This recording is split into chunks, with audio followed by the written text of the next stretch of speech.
చూస్ country delight, live better. ఇప్పుడే country delight యాప్ని download చేసుకోండి.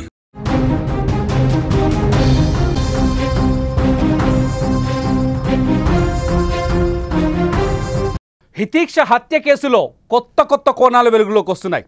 పోలీసుల అదుపులోకి వెళ్ళిన తర్వాత, హత్య చేసినట్టు అంగీకరించిన తర్వాత మమత చెప్పిన మాటలు కుటుంబ సభ్యులనే కాదు పోలీసులను కూడా అవాక్కు గురి చేస్తున్నాయి. ఇంతకీ హితీక్ష హత్య ఎందుకు జరిగిందో తెలుసా? 20 లక్షల రూపాయల డబ్బుల కోసం. అసలు పంచాయతీ అంతా ఆ 20 లక్షల రూపాయల డబ్బు దగ్గరే మొదలైంది. ఎప్పుడైతే హితీక్ష పిన్ని మమత ఉద్యోగం చేయడానికి కొంతకాలం లోకల్గా ఒక ఉద్యోగం చేసింది. ఆమె MBA చదువుకుంది. ఉద్యోగానికి వెళ్తూ వస్తున్న మమత, ఆమెకు కొన్ని దురలవాట్లు ఉన్నాయి.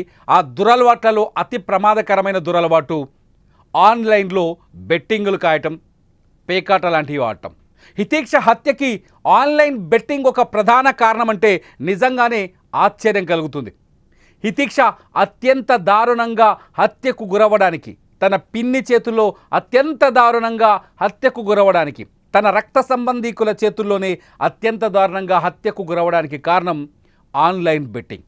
ఎందుకంటే మమత, ఎవరైతే హితీక్ష పిన్ని ఇప్పుడు హంతకురాలు మమత ఉందో, ఆ మమత కొంతకాలంగా ఆన్లైన్లో బెట్టింగులు కాసేందుకు 20 లక్షల రూపాయలు ఖర్చు చేసింది. ఆ 20 లక్షల రూపాయలు బంధువుల నుంచి, తెలిసిన వాళ్ళ నుంచి అప్పులుగా తీసుకుంది. ఆ అప్పులుగా తీసుకున్న తర్వాత ఆ డబ్బుని తిరిగి చెల్లించకపోవడంతో హితీక్ష బంధువులు, అప్పులిచ్చిన వాళ్ళు హితీక్ష ఇంటికి రావడం మొదలుపెట్టారు. అంటే వీళ్ళు నివాసం ఉంటున్న, మమత నివాసం ఉంటున్న, అంటే నిజానికి మమత భర్త లక్ష్మణ్, మమత అక్క హితీక్ష తండ్రి నవీన్, అట్లాగే వాళ్ళ తాత మదన్, ఈ ముగ్గురు దుబాయ్లో ఉంటారు. ఇంట్లో నవీన, మమత, అట్లాగే వీళ్ళ అత్త లక్ష్మి, అట్లాగే వాళ్ళ ఆడపడుచు ఒక అమ్మాయి ఉంటుంది. 4 ఆడవాళ్ళు మాత్రమే ఇంట్లో ఉంటారు. అయితే మమత చేసిన అప్పులతో, మమత అప్పులు చేయటం, బెట్టింగ్లో డబ్బులు కోల్పోవడంతో అప్పులిచ్చిన వాళ్ళ ఇంటికి రావడం మొదలుపెట్టారు. ఎప్పుడైతే అప్పులిచ్చిన వాళ్ళ ఇంటికి రావడం మొదలుపెట్టారో, మమతను నిలదీయటం మొదలుపెట్టారో, ఆ కుటుంబంలో కొంత కల్మషం అంటే గొడవలు స్టార్ట్ అయ్యాయి. దీంతో మమత ఆ ఇంట్లో తక్కువ, అంటే చిన్న చూపుకు గురైంది. మమతని పక్కన పెట్టారు. మమతని కుటుంబ సభ్యులు నిర్లక్ష్యం చేయడం మొదలుపెట్టారు. సహజంగా అన్ని కుటుంబాల్లో జరిగినట్టే ఇక్కడ కూడా జరిగింది. మమత తప్పులు చేయడం వల్ల ఆ ఇంట్లో దోషిగా మారింది. ఏ తప్పు చేయకుండా కుటుంబం కోసం పనిచేయటం వల్ల నవీన ఆ ఇంట్లో అతి ఎక్కువ గౌరవాన్ని అందుకుంది. కుటుంబానికి పెద్ద దిక్కులా ఉంది నవీన. ఫ్యామిలీ మెంబర్స్ అందరినీ నవీన మెయింటైన్ చేసేది. ఆ ఇంట్లో నవీన ఏం చెప్పితే జరిగేది.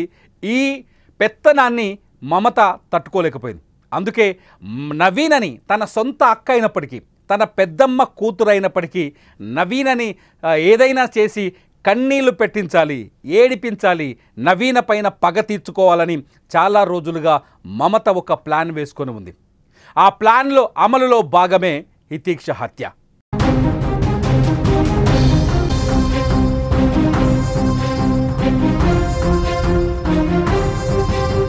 సరిగ్గా మమత తన అనుకున్న ప్లాన్ని అమలు చేయడానికి తన తెలివితేటలు సరిపోలేదు.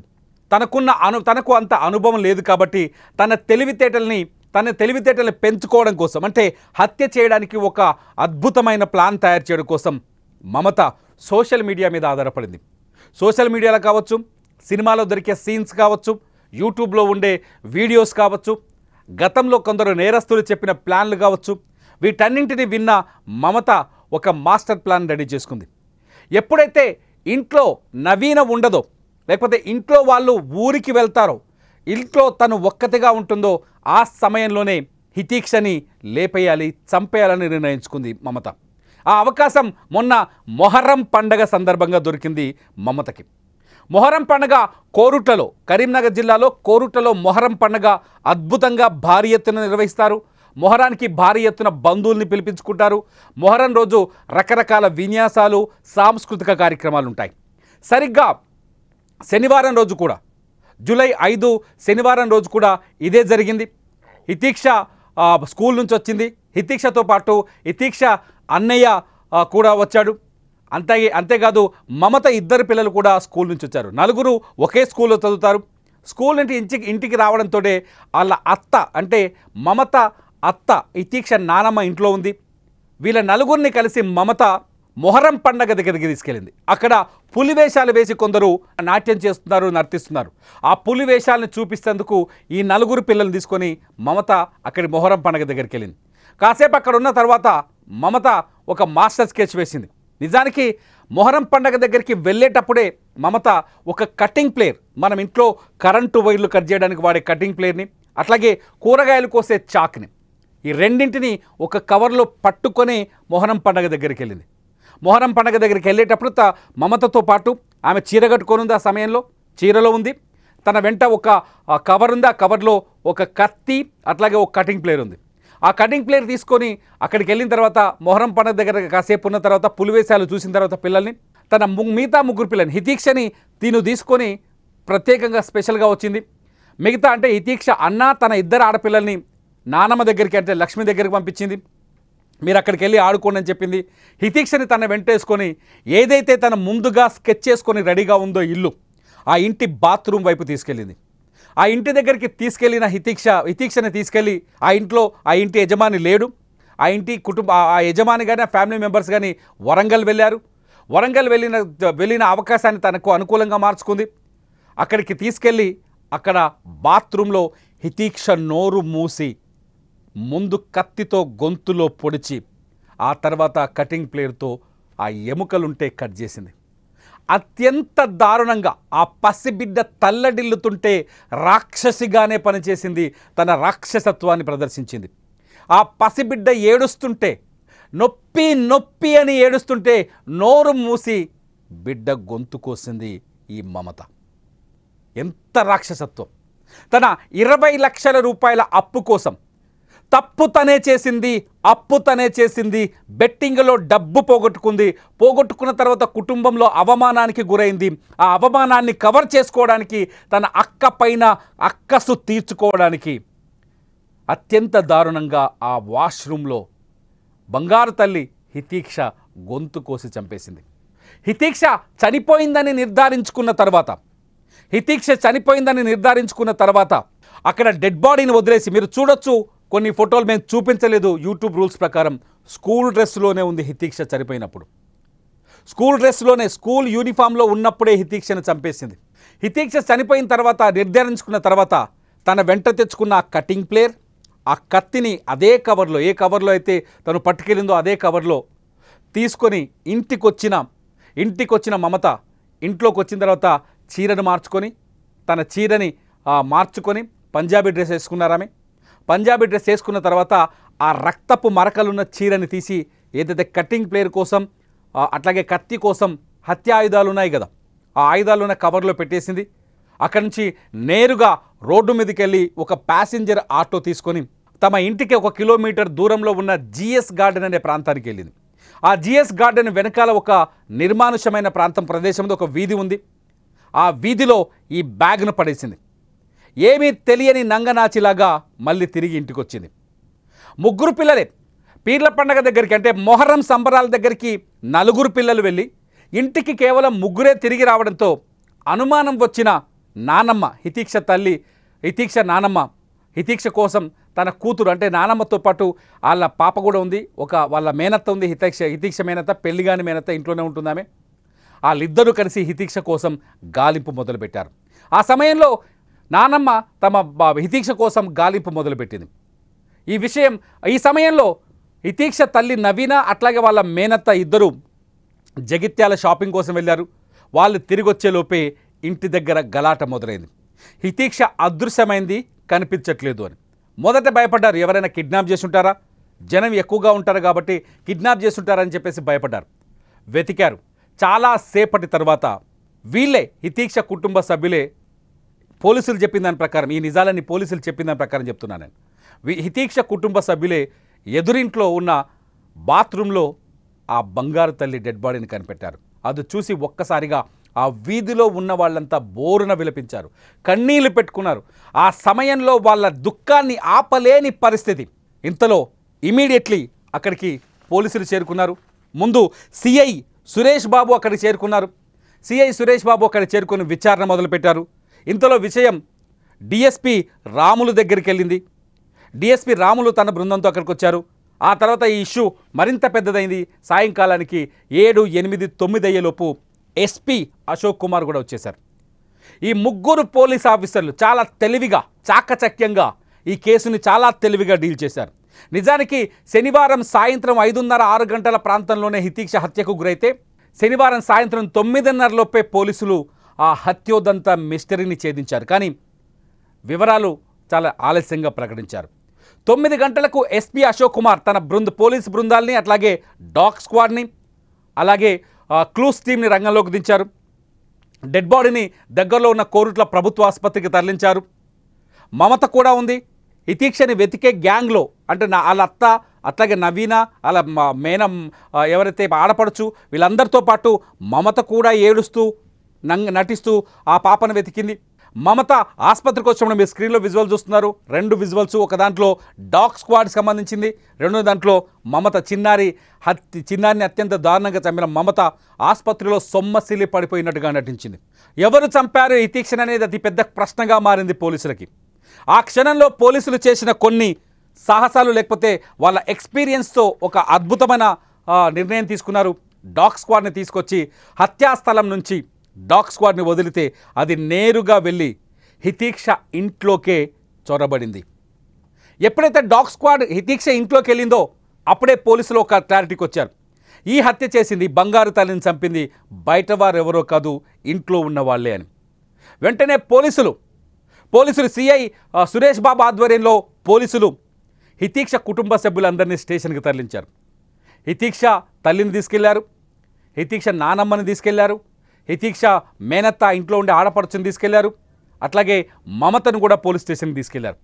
పోలీస్ స్టేషన్కి తీసుకెళ్లిన తర్వాత అంతేకాదు ఆ ఇంటి చుట్టూండే కొందరు వ్యక్తులను కూడా తీసుకెళ్లారు. పోలీస్ స్టేషన్కి తీసుకెళ్లిన తర్వాత ఒక్కొక్కరిని వేరువేరుగా తమదైన శైలిలో టెక్నికల్గా విచారణ జరిపితే మమత గుట్టు విప్పేసింది. ఆ రోజు రాత్రి 9 గంటలకే హితీక్ష హత్య చేసిన విషయం వెలుగులోకి వచ్చింది, బయటపడింది. మమతే నేనే చంపేశానంటూ అంగీకరించింది. పోలీసులు అడిగిన ప్రశ్నలకి, చేసిన ట్రీట్మెంట్కి నిజాన్ని బయటకు కక్కింది. ఎందుకు చంపావని పోలీసులు నిలదీస్తే అప్పుడు చెప్పింది అసలు కథ. తనకు బెట్టింగ్ ఆడే అలవాటు ఉందని, తను డబ్బులు తీసుకున్నానని, బయట వ్యక్తుల నుంచి డబ్బులు అప్పుగా తెచ్చుకున్నానని, 20 లక్షల రూపాయల వరకు ఆన్లైన్లో బెట్టింగ్లో పోగొట్టుకున్నానని, ఎప్పుడైతే తను డబ్బులు పోగొట్టుకున్నానో ఇంట్లో వాళ్ళు తనని తక్కువగా చూడటం, చిన్న చూపు చూడడం మొదలుపెట్టారని, పెత్తనమంతా తన తోటి కోడలైన నవీనకి ఇచ్చారని, నవీనాని జీవితాంతం కష్టపెట్టాలి, ఏడిపించాలి, ఆమె పైన కక్ష తీర్చుకోవాలనే ఉద్దేశంతో హితీక్ష మర్డర్కి ప్లాన్ చేశానని నవీన పోలీసుల ముందు అంగీకరించింది. మీరు చూస్తున్నారు స్క్రీన్లో వీడియోస్. మమత పోలీసుల ముందు ఇన్వెస్టిగేషన్ తర్వాత బయటకు వస్తున్న వీడియోస్. నవీన మీద కక్ష తీర్చుకోవడానికి మమత ఈ ప్రయత్నం అంతా చేసింది. నవీనని ఏడిపించడం కోసమే హితీక్షని చంపినట్టుగా పోలీసుల ముందు అంగీకరించింది. దీంతో పోలీసులు కూడా అవాక్కయ్యారు. కేవలం తోటి కోడల మీద కక్షతో, తోటి కోడల మీద ఈర్ష్యతో ఆ కుటుంబంలో ఒక అద్భుతమైన భవిష్యత్తున్న బంగారు తల్లి ఇంత చిన్న పాప అయిన హితీక్ష మీద కక్ష తీర్చుకున్నావా అని ఒక దశలో పోలీసులు కూడా కన్నీళ్లు పెట్టుకున్న పరిస్థితి.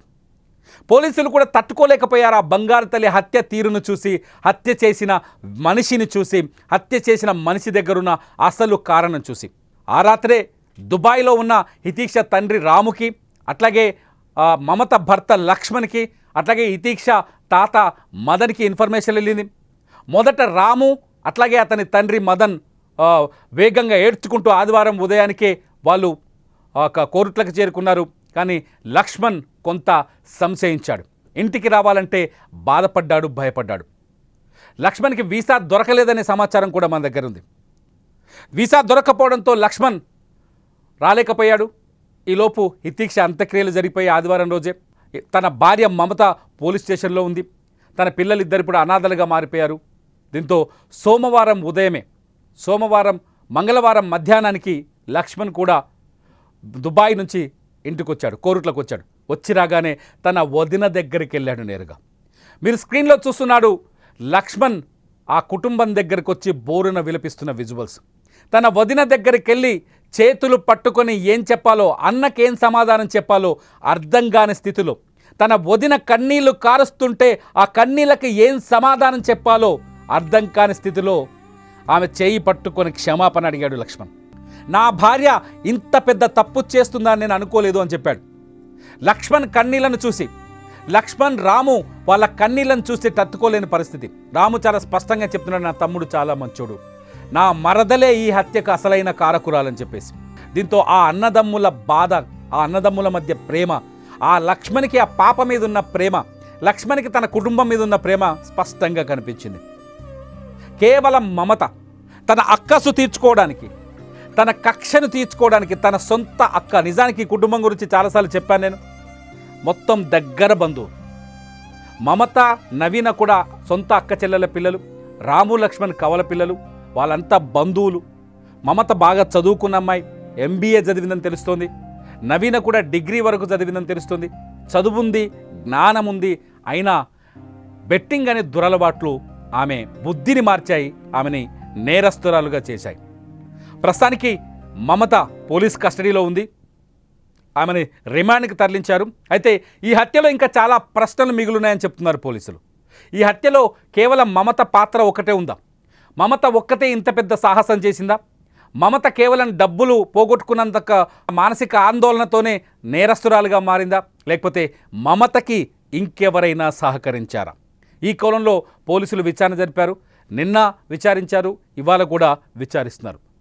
మమత హితీక్షని చంపడం వెనుక అసలు కారణమైతే ఇప్పటికి మనకు అందుతున్న సమాచారం ప్రకారం కేవలం తను బెట్టింగ్లకు అలవాటు పడి. సుమన్ టీవీ వేదికగా నేను చెప్తున్నాను చాలా రోజుల నుంచి, బెట్టింగులు మీ జీవితాన్ని నాశనం చేస్తాయి.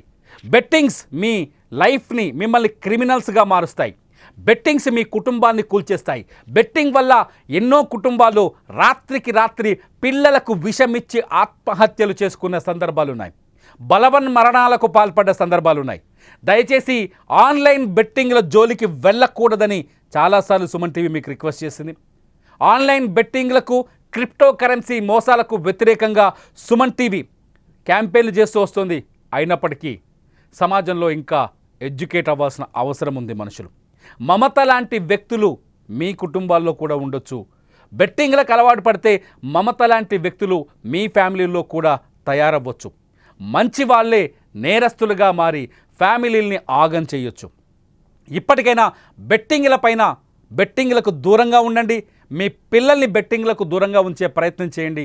ఆన్లైన్ బెట్టింగులు కుటుంబాల్ని కూల్చేస్తాయి, అమాయకుల ప్రాణాలని బలి తీసుకుంటాయని చెప్పడానికి హితీక్ష కంటే పెద్ద ఉదాహరణ కనిపించదు. మీరేమనుకుంటున్నారు? బెట్టింగ్స్ని నిరోధించడానికి ప్రభుత్వం ఎటువంటి చర్యలు తీసుకోవాలి? మమత లాంటి వ్యక్తులు ఉన్మాదులుగా మారకుండా ఉండాలంటే ఏం చేయాలి? ఈ వీడియో కింద మీరు కామెంట్ చేయండి. చూస్తూనే ఉండండి సుమన్ టీవీ లైవ్.